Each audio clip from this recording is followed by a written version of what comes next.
You know, when a movie star's career just completely implodes because of some private scandal, it's not just about bad press. It's actually about a contract, a legal weapon forged in a panic over 100 years ago that gave studios this incredible power to police their stars' lives. And guess what? They're still using it today. So we're going to dig into that hidden history.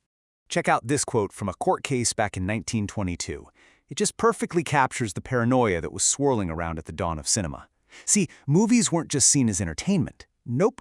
They were seen as this incredibly powerful new force in society, one that could be an instructor in evil just as easily as it could be an educator for good. And that idea?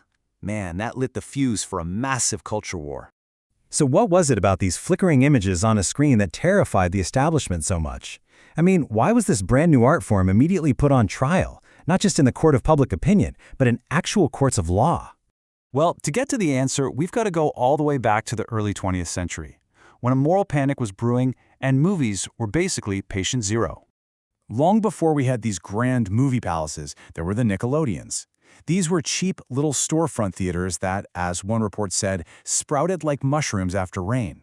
They brought this vivid new medium to everybody, especially the working class, immigrants, and kids. And that right there is exactly what made the establishment so nervous.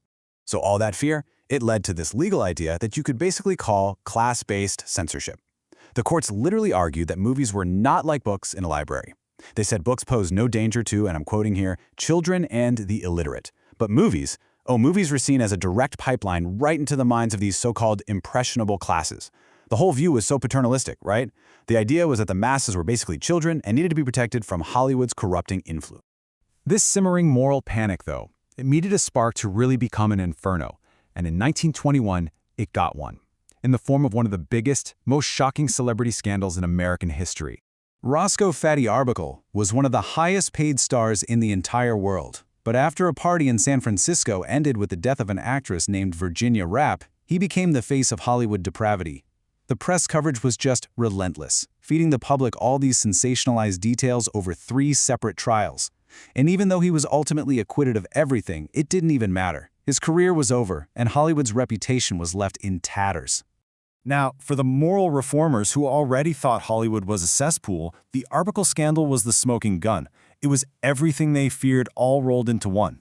And all of a sudden, the threat of federal censorship and nationwide boycotts became terrifyingly real. For the studios, this wasn't just a PR problem. This was an existential threat. So facing total ruin, the industry had to act. And they had to act fast. They came up with this brilliant 2-pronged strategy to save themselves, promising to clean up their act both on screen and off. Okay, so their plan had 2 big parts. First, control the movies themselves. They created a new organization headed by a politician named Will Hays to self-censor their films. This eventually led to the infamous Hays Code, which for decades dictated exactly what you could and couldn't show on screen. And second, and this is just as important, they decided to control the stars. And for that, they invented a powerful new legal weapon. This new weapon was called the Morals Clause, and it would completely change the relationship between stars and studios forever. And there it is, the very first Morals Clause. Universal Studios rolled this out in 1921, right in the middle of all the Arbuckle frenzy.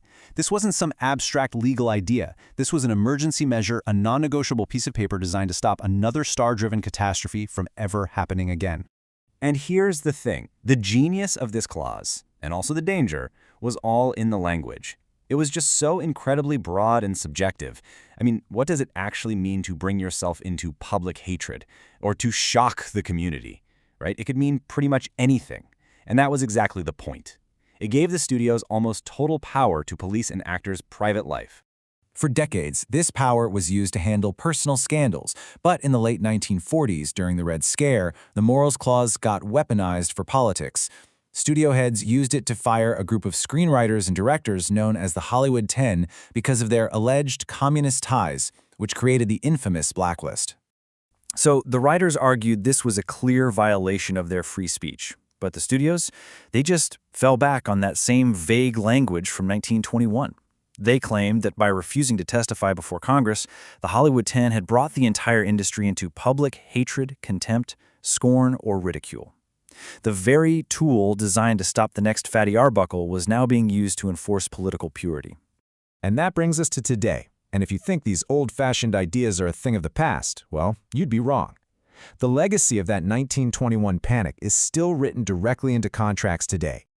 So look, on the left, that's the original 1921 clause. On the right, that's from a recent performer's contract. The language is, well, it's strikingly similar.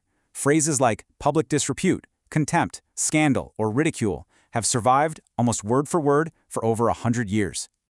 Today, the morals clause has found a completely new purpose. In the #MeToo era, this exact same contractual tool is now being used as a mechanism for accountability, allowing studios to swiftly fire powerful figures accused of sexual misconduct. The very tool created out of a moral panic over how stars behave is now used to enforce a new set of public morals.